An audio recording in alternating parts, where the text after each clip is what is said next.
गुरुर्ब्रह्मा गुरुर्विष्णु गुरुर्देवो महेश्वर गुरु साक्षात् परम ब्रह्म तस्मै श्री गुरुवे नमः।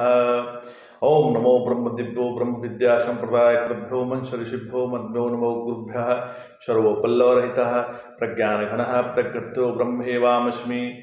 ओम नारायणं पद्मं वसिष्ठं शक्तिं च तत्पुत्रं पराशरं च व्यासं सुगं गौड़पदं महान्तं गोविंद योगीन्द्रमथाच शिष्यं श्रीशंकराचार्य मथाश पदपादं च हस्तामलकं च शिष्यं तं तोटकं वर्तिकारमन्ना सद्गुरु संततमानतोऽस्मि।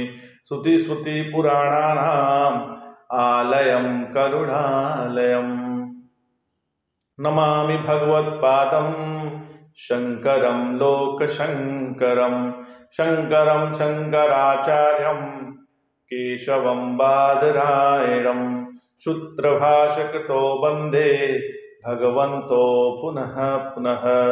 ईश्वरो गुरुरात्मेति मूर्तिभेदविभागिने व्योमवप्ताय देहाय दक्षिणामूर्तये नमः। ओम श्री दक्षिणामूर्तये नमः। ओम श्री गुरुवे नमः। ओम श्री परमात्मने नमः।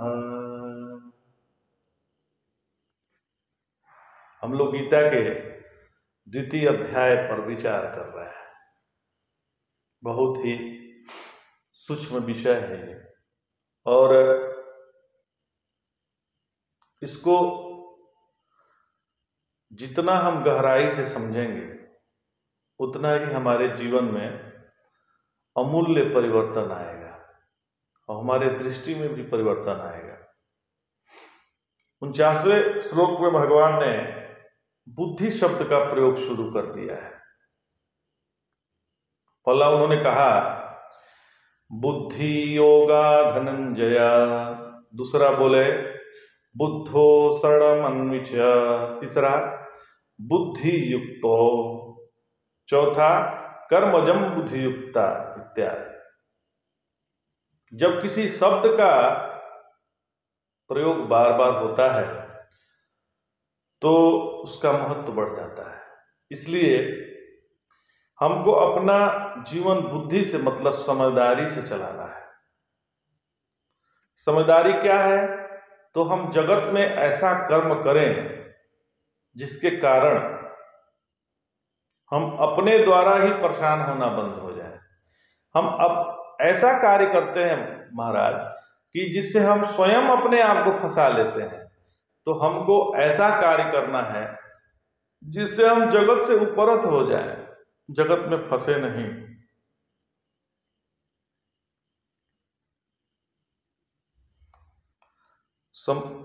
और जो है समझिए, हम किसी से परेशान हो रहे हैं तो हम वहां से निकल गए। मान लीजिए किसी और से हम परेशान हो रहे हैं तो वहां से हम निकल कर बच सकते हैं, लेकिन यदि स्वयं से परेशान हो रहे हैं तो कैसे बचेंगे? स्वयं के कृत्यों से यदि हम परेशान हो जाएं तो हम कैसे बचेंगे? थोड़ा ध्यान दीजिएगा।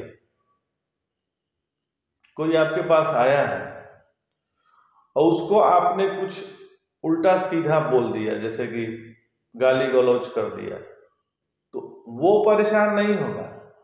आप दिन भर परेशान रहेंगे कि हमने ठीक किया, हमने ठीक किया, हमने ठीक किया, और ठीक ठीक करके अपना खराब कर लेंगे।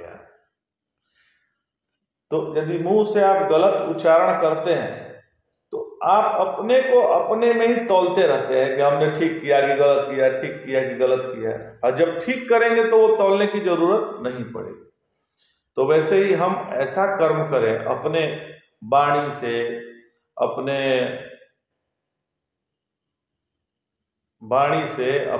चलन से, अपने रहन से, अपने सहन से हम ऐसा कर्म करें कि हमारे मन पर एक भी वृत्ति निर्माण न हो। जहां वृत्ति निर्माण हो गई तो कौ कौ कौ कौ शुरू हो जाता है। तो शांति मन की तभी रहेगी जब हमारी बुद्धि शास्त्र के हिसाब से चलेगी। हमारा धर्म क्या है? जैसे हम ब्राह्मण हैं तो ब्राह्मण का धर्म क्या है? ब्राह्मण का धर्म यह है कि वह सुबह प्रातःकालीन उठ जाए और गायत्री संध्या वंदन करें। हम कल भी चर्चा यह कर रहे थे। तो इससे क्या होता है कि मन एकदम से शुद्ध हो जाता है, अंतःकरण पवित्र हो जाता है, और अंतःकरण जिसका पवित्र है उसी से परमात्मा प्रकट होते हैं। क्योंकि यदि अंतःकरण दूषित है तो परमात्मा हमसे दूर रहेंगे। किसी के प्रति हमारे अंदर दुराव है, राग है, राग भी उतना ही खतरनाक है जितना द्वेष खतरनाक है। तो राग है या द्वेष है, ये दोनों हमारे परमात्मा को हमसे अलग कर देते हैं। तो ये हमारे में उत्पन्न न हो, इसलिए हम ऐसा जगत में व्यवहार करें, सबका सम्मान करें, सबका आदर करें, क्योंकि सब तो अपने ही स्वरूप है महाराज, सब तो परमात्मा के ही स्वरूप है। तो क्यों ना हम, अच्छा अपने आप को हमने देह माना हुआ है, तो ये भी तो माना हुआ ही है ना, तो क्यों ना हम अपने आप को परमात्मा स्वरूप ही मान लें। जब मानना ही है तो अपने आप को परमात्मा ही मान लीजिए। तो जब हम अपने आप को परमात्मा मानते हैं तो आप ही केवल परमात्मा तो रहते नहीं है, परमात्मा तो ये जगत ही है, जिससे व्यवहार कर रहे हैं वो परमात्मा ही है। तो जब हम परमात्मा से आचार व्यवहार करेंगे तो जाहिर सी बात है कि हमारा अंतःकरण दूषित नहीं होगा, हम गलत व्यवहार भी नहीं करेंगे। कहने का तात्पर्य यही है। तो जो बुद्धि युक्त होकर कर्म होगा तो उसका फल निर्माण नहीं होगा। आगे भगवान अर्जुन को बतलाते हैं, अर्जुनोवाच यदा ते मोह कलिलम बुद्धिर्व्यप्तितरिष्यति तदा गन्तासि निर्वेदम श्रोतव्यस्य श्रुतस्य च। जब तुम्हारी बुद्धि मोह रूपी कलिमा का परित्याग करेगी तब तुम श्रुत और सुने जाने वाले विषयों में वैराग्य को प्राप्त हो जाओगे।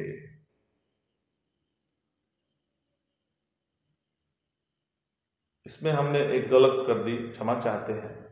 ये अर्जुन नहीं, भगवान कह रहे हैं कि यदा ते मोह कलिलम बुद्धिर्व्यतितरिष्यति तदा गन्तासि निर्वेदम श्रोतव्यस्य श्रुतस्य च। हे अर्जुन, जब तुम्हारी बुद्धि मोह रूपी कलिमा का परित्याग करेगी तब तुम श्रुत और सुने जाने वाले विषयों में वैराग्य को प्राप्त हो जाओगे।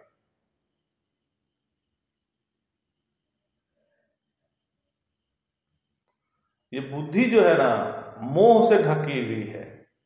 जब तक मोह रूपी कलिमा जो कारिक है उसको हटाएगी नहीं, तब तक जो सुने वाले विषयों में वैराग्य जो है को प्राप्त नहीं हो सकते। परमात्मा तो सर्वत्र है, अथवा सब परमात्मा ही स्वरूप है, परंतु मोह रूपी कीचड़ से ढका होने के कारण नजर नहीं आ रहा है। मोह अज्ञान से आता है, यह आत्मा अनात्मा के विवेक को ढक लेता है।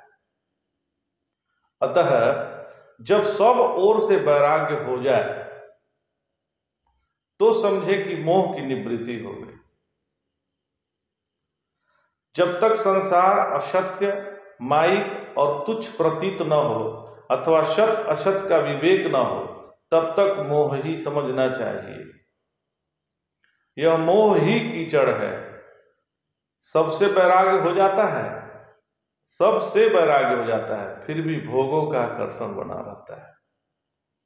हम लोग पिछले एपिसोड में कह भी रहे थे कि भोग का ऐसा आकर्षण है कि अच्छे अच्छे महात्मा लोग भी इसके चपेट में आ जाते हैं।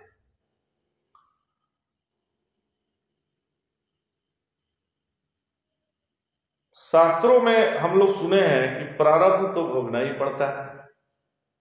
शास्त्र तो हम सुने हुए हैं कि प्रारब्ध तो हमें भोगना पड़ता है। अतः वैराग्य होने पर भी जब बिना यत्न किए कोई पदार्थ प्राप्त हो तो उसे प्रारब्ध भोग कहकर भोग लेते हैं, परंतु यह ठीक नहीं है, यह भी ठीक नहीं है। क्योंकि भोग्य पदार्थों का सामने आना तो प्रारब्ध है। भोग का सामान तो सामने आएगा। पर उसको भोगना हमारा प्रारब्ध नहीं है। उसे न भोगना तो हमारे हाथ में है, इसलिए भोग बुद्धि संसार में फंसाती ही है। यदि इतना जानने पर भी भोगते हैं तो यह हमारी आसक्ति ही है। बोधवान को तो प्रारब्ध से भी वैराग्य हो जाता है। बुद्धवान को प्रारब्ध से भी वैराग्य हो जाता है। वह तो उसे भी नहीं भोगता। इसी से कहता है तदा गंतासि निर्वेदम श्रोतव्यस्य सुतस्य च। गुरुदेव भगवान कहते हैं कि ऐसा अनुभव हो तब अपने आप को पूर्ण वैराग्यवान समझना चाहिए। वास्तव में प्रारब्ध कोई वस्तु नहीं है। अज्ञानियों को समझाने के लिए श्रुति प्रारब्ध बतलाती है। बोध हो जाने पर प्रारब्ध भी तो बोध रूप ही है। बोधवान तो प्रारब्ध नहीं भोगता। प्रारब्ध तो उसके लिए है जो देह है, जो अपने देह से परे हो गया है। उसके लिए प्रारब्ध कहाँ रहा। हम एक ये देह हैं तो इस देह का नाम प्रारब्ध होगा, लेकिन सभी देह से मैं ही हूं तो फिर प्रारब्ध कहाँ रहा। बहुत अच्छी बात इन्होंने कही, भगवान ने बताई है। इसको हम लोग जीवन में धारण कर ले तो आनंद ही आनंद आ जाएगा, कहीं अकृतकृत्यता आ जाएगी यही, और नहीं तो फिर मोह में फंसे रहे। अतः वास्तविक वैराग्य तो बोधवान को ही होता है। जब व्यवहार और व्यवहारिक वस्तु की सत्ता न रहे, सब में मिथ्यात्व बुद्धि आ जाए, तब जानिए कि वैराग्य हो गया है। अतः आत्मानुरागी ही पूर्ण वैराग्यवान हो सकता है। जो आत्मरति है, आत्मा में रमण करने वाला है, वही पूर्ण वैराग्यवान हो सकता है। यह जो है बिना विवेक के नहीं होता। अच्छा, प्रश्न यह होता है, उठता है, पूर्ण वैराग्य तो बुद्धवान को ही होता है। पूर्ण वैराग्य बुद्धवान को ही होता है, तो क्या जिसमें उदासीनता, मस्ती और वैराग्य देखने में आवे उसी को बुद्धवान समझा जाए? तो ध्यान दीजिएगा, इसका उत्तर यह है कि उदासीनता, मस्ती और वैराग्य का बोध से कोई संबंध नहीं है। वे तो चित्त के धर्म हैं।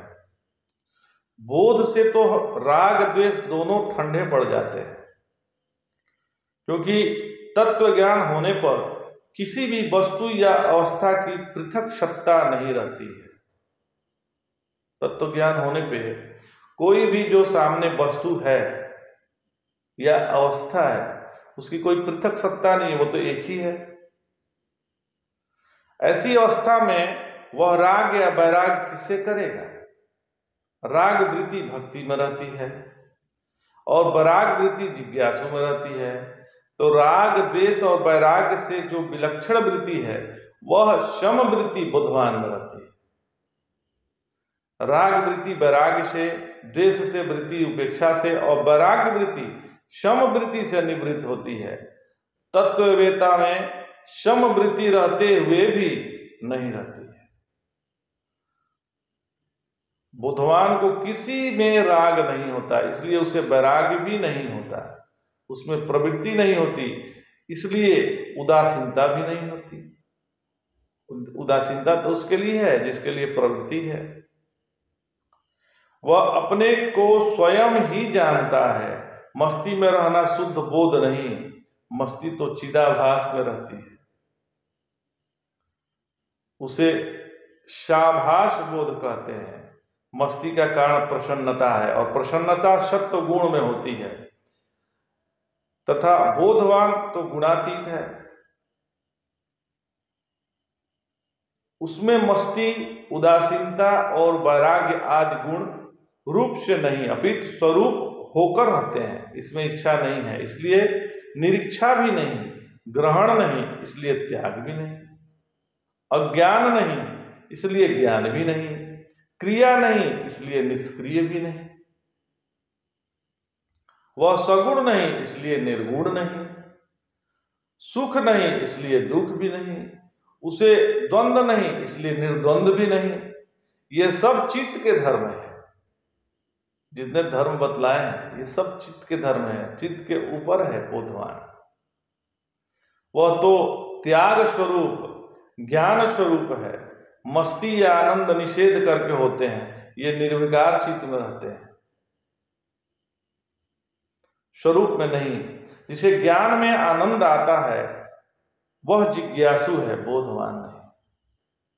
उसने अपने जीव भाव को मिटाया नहीं है, जिसमें जीव ब्रह्म आदि किसी प्रकार का अहम भाव नहीं है, जो व्यवहार में सब काम ठीक ठीक करता है, परंतु परमार्थतः सबका अत्यंता भाव देखता है, तथा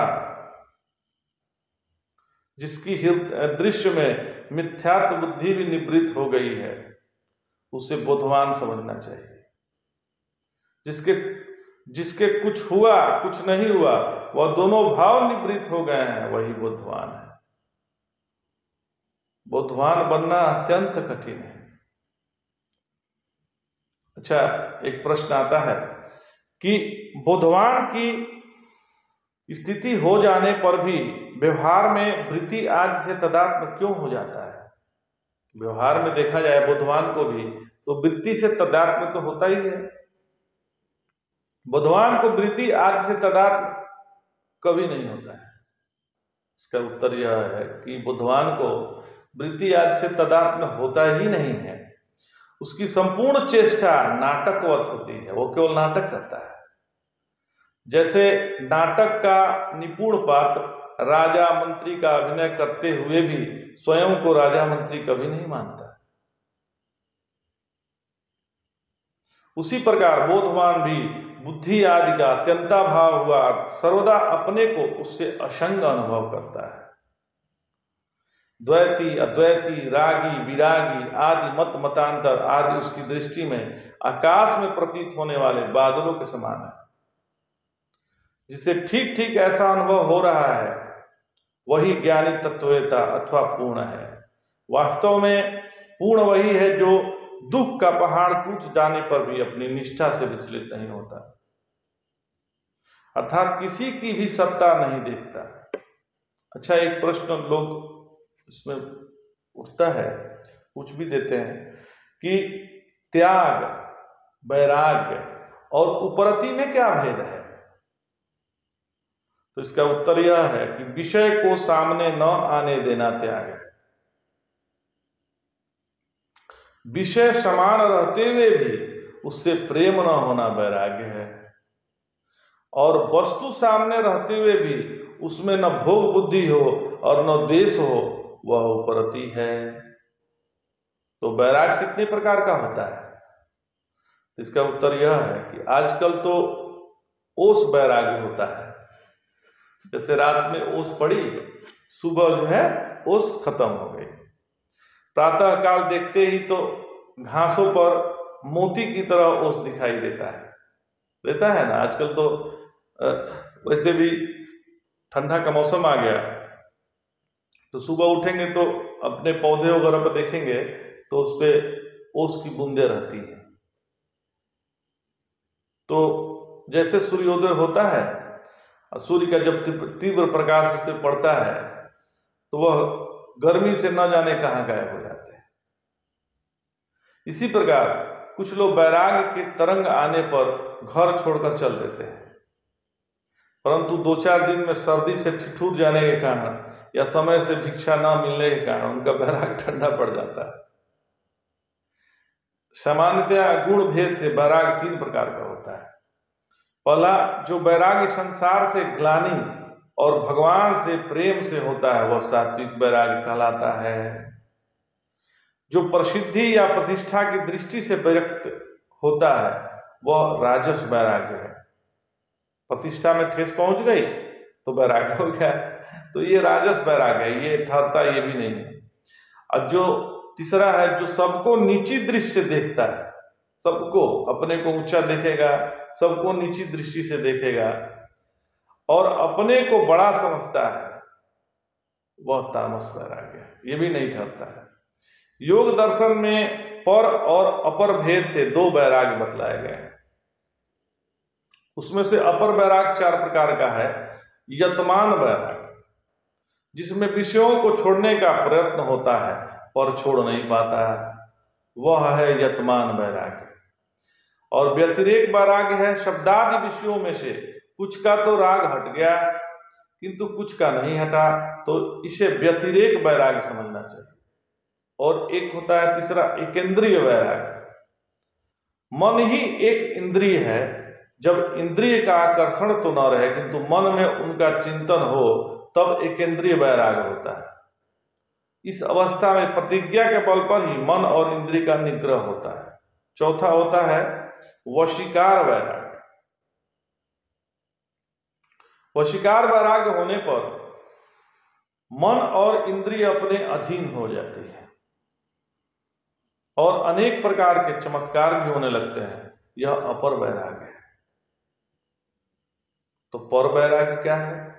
पर वैराग्य है जब गुणों का आकर्षण नहीं रहता, सर्वज्ञता और चमत्कारों से भी वैराग्य होकर स्वरूप में स्थिति रहती है, तब पर वैराग्य होता है।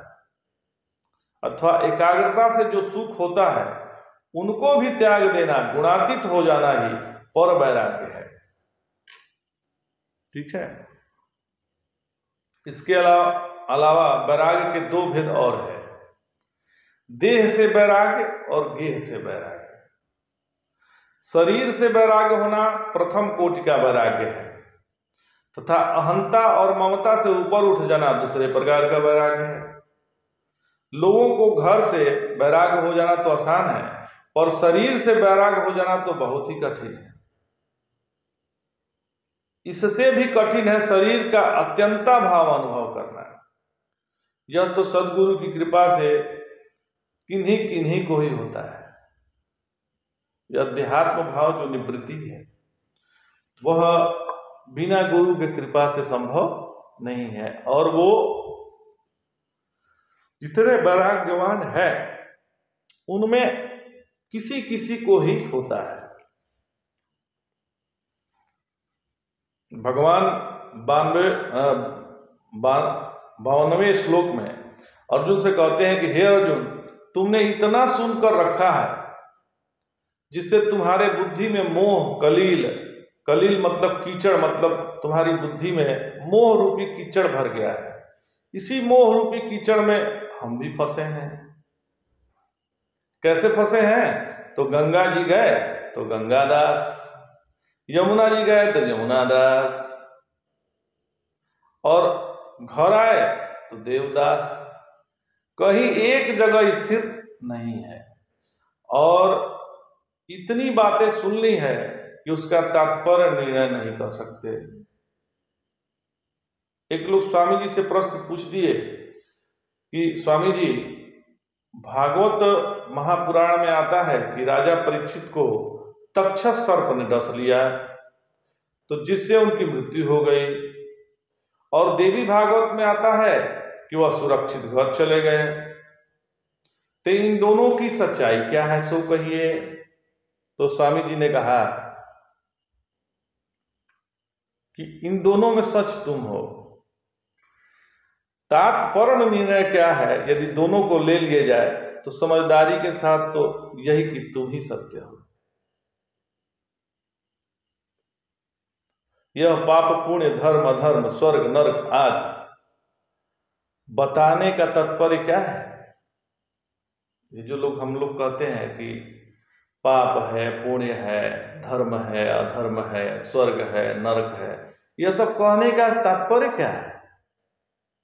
तो तात्पर्य यह है कि हमारी जो आदत है अन्य को बदनाम करने की, अपने दुख के कारण हमारी आदत हो गई कि अपने दुख को हम कारण हम अपने किसी अन्य को हम कहते हैं कि ये इनके कारण हमारा दुख है।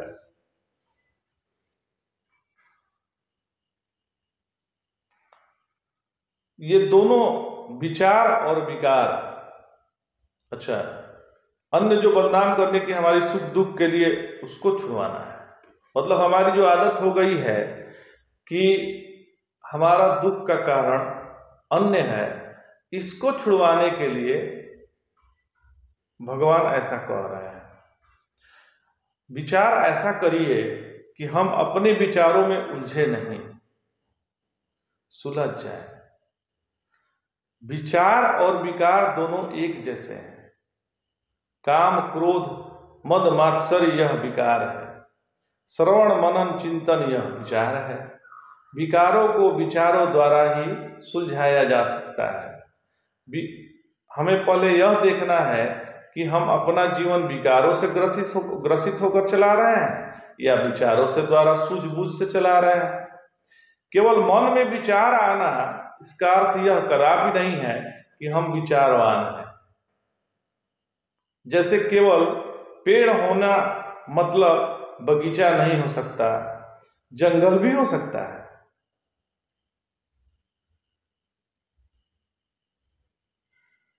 बगीचे और जंगल में क्या अंतर है? तो बगीचे में पेड़ एक एक करके समझदारी के साथ लगाए जाते हैं, पर जंगल में पेड़ ऐसे ही उग जाते हैं। अब अपने अंतःकरण में देखें कि हमारे मन उस जंगल की तरह है या बगीचे की तरह है। जंगल मने मन के विकार और बगीचा मतलब मन के विचार। इसलिए कहते हैं कि हम मन के विकारों से इस कदर फंस जाते हैं कि विचार करना ही भूल जाते हैं। अर्जुन ने पहले ही निर्णय ले लिया कि मैं इनको मारना नहीं चाहता, भले मुझे तीनों लोकों का राज क्यों न मिले, लेकिन हम अपनों को नहीं मारेंगे। निर्णय तो मनुष्य विचार कम करता है, इसलिए विकारों में फंसा रहता है। जैसे कुछ कहा और मान लिया, उस पर विचार नहीं किया, यह मोह कलील है। जब हम साधु संत के यहां जाते हैं तो हम उनके शब्दों को महत्व देते हैं, या पुस्तकों का। जब हम इस गलत चीजों से विचार द्वारा निकल जाते हैं तो हमारे अंतःकरण में वैराग्य प्रकट हो जाता है। विवेक से परिपक्वता को वैराग्य कहते हैं। जो विवेक से परिपक्व हो वह वैराग्य है। श्री गुरुदेव भगवान कहते हैं कि जहां विवेक परिपक्व है वहां वैराग्य करना नहीं पड़ता, वहां वैराग्य सहज प्रकट हो जाता है। पेड़ पौधे नीचे से खाकर ऊपर की ओर बढ़ते हैं। जब पेड़ पौधे हैं वो नीचे से जमीन से खाते हैं और ऊपर की ओर बढ़ते हैं, इसलिए उनको पादप कहते हैं। गाय भैंस आदि जानवर आगे से खाते हैं और पीछे की ओर बढ़ते हैं,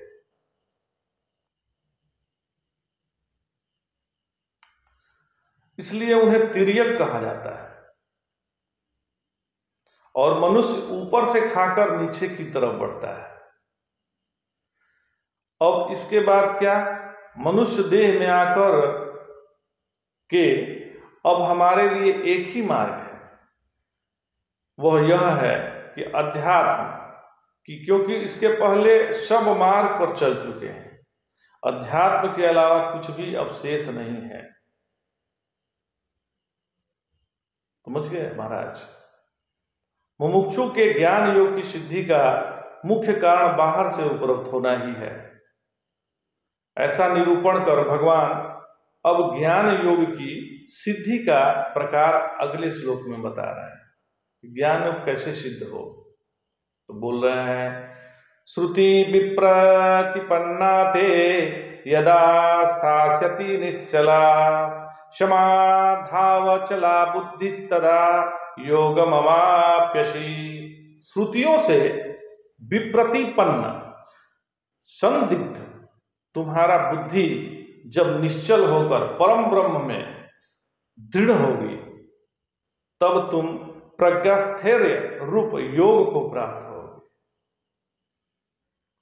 अर्जुन से कह रहे हैं भगवान कि जब श्रुतियों द्वारा चलायमान तेरी बुद्धि विक्षेप रहित होकर आत्मा में अचल स्थिर हो जाएगी, तब तुम समत्व बुद्धि दृष्टि रूप योग को प्राप्त हो जाओगे।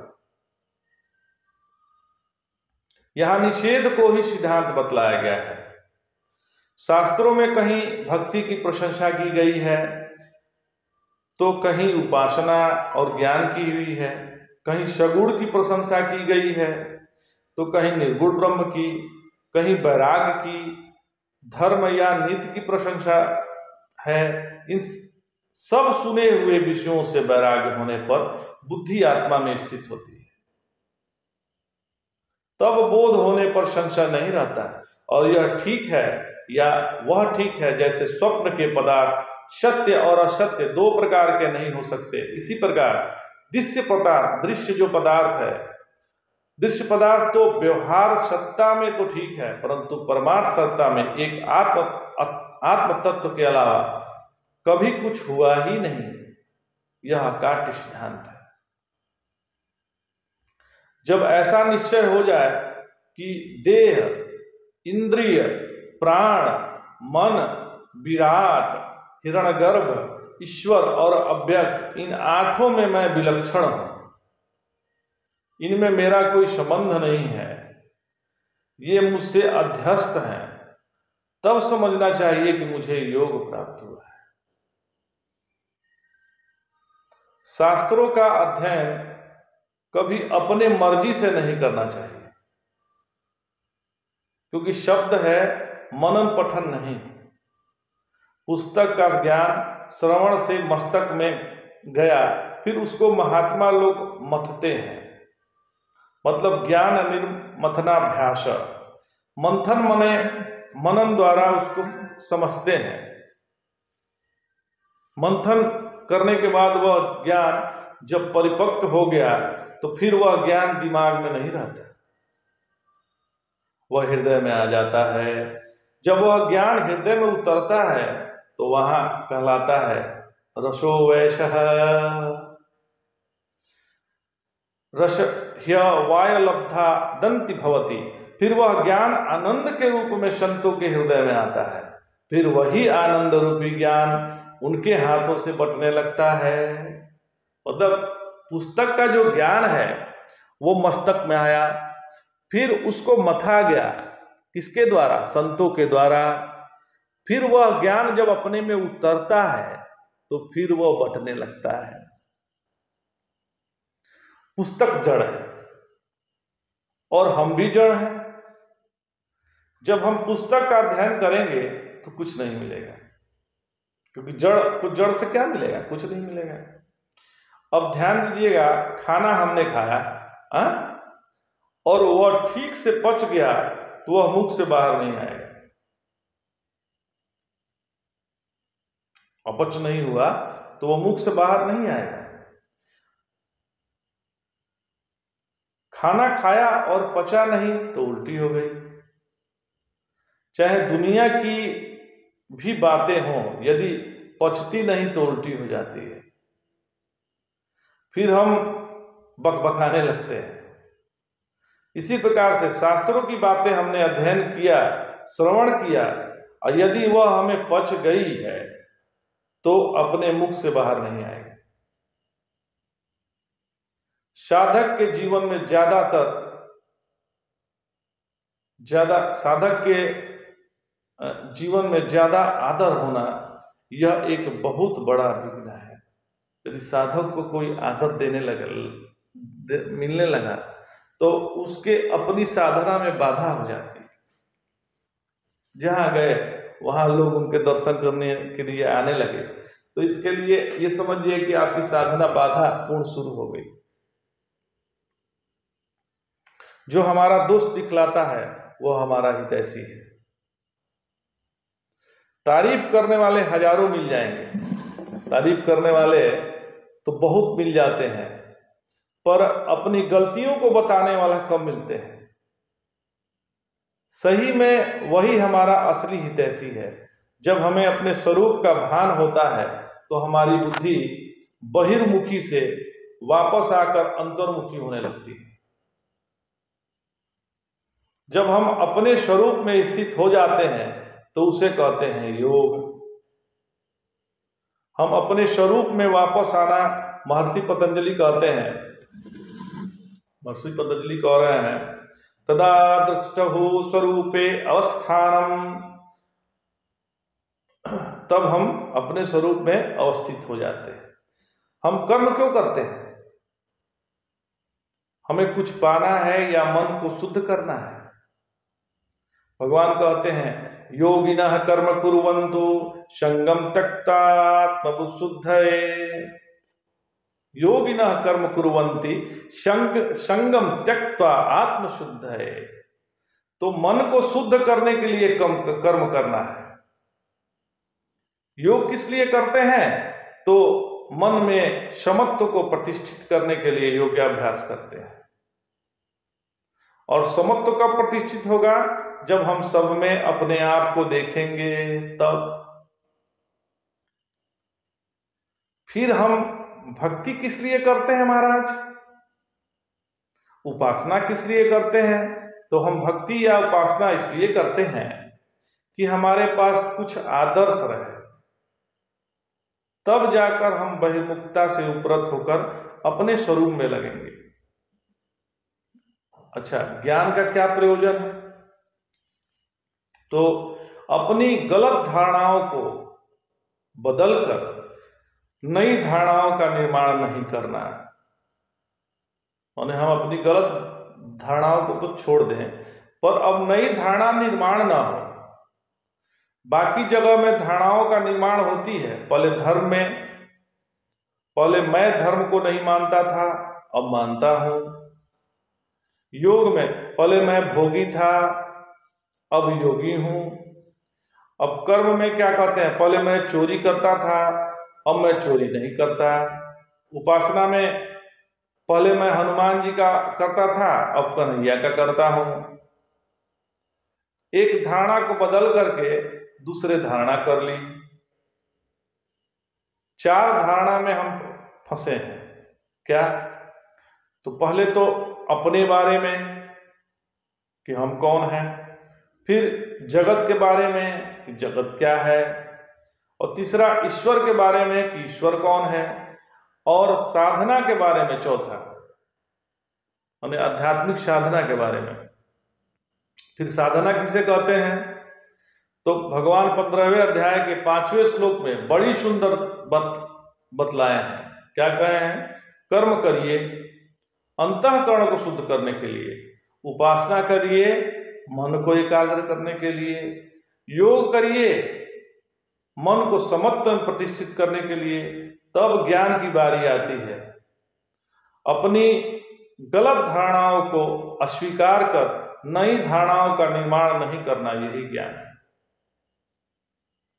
श्री गुरुदेव भगवान कहते हैं कि पहली साधना है देहात्म भाव का त्याग, पहली साधना है। दूसरा, ऐसे संगत में न रहें जिससे अपने श्रद्धा पर चोट आए। ऐसे संगत से बचें जो आपके श्रद्धे पे चोट लाने लगे। और सबसे बड़ा पाप है किसी के श्रद्धा को आघात पहुंचाना। अपने आप को बचाना है महाराज। तीसरी बात है नित्य निरंतर सत्संग आवश्यक है। बहुत सुंदर बात पूज्य भगवत्पाद श्री आदि गुरु शंकराचार्य जी ने अपने भज गोविंदम में बतलाया है। भज गोविंदम एक लघु ग्रंथ है भगवान शंकराचार्य का, उसमें बतलाए हैं। क्या बतलाए हैं? सत्संगत्वे निसंगत्वम, निसंगत्वे निर्मोहत्वम, निर्मोहत्वे निश्चल तत्वे, निश्चल तत्वे जिनवन मुक्ति ही।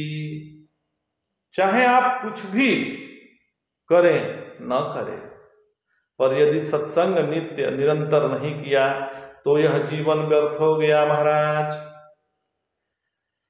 जिस दिन हम सत्संग नहीं किए उस दिन हमें खाना खाने का भी अधिकार नहीं है। ऐसा अपने अंदर भाव रखना है। ऐसा मानकर नित्य सत्संग करना चाहिए महाराज। जैसे शरीर के लिए अन्न होता है, प्राणों के लिए जैसे बाहर की हवा होती है, उसी प्रकार से मन के लिए उपासना होती है, बुद्धि के लिए चिंतन होता है, आत्मा के लिए नित्य सत्संग है। उसके लिए आत्मा के लिए नित्य सत्संग जरूरी है।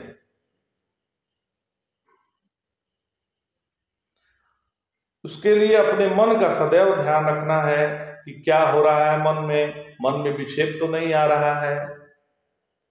आध्यात्मिक साधना इच्छाओं का पूरा करने के लिए नहीं है। आध्यात्मिक साधना है अपनी इच्छाओं से परे चले जाना। यही चौथी साधना है। जब हमारे जीवन में सभी कामनाएं समाप्त हो गई तो कामना रहित जीवन को परमात्मा कहते हैं। कामना कब होती है?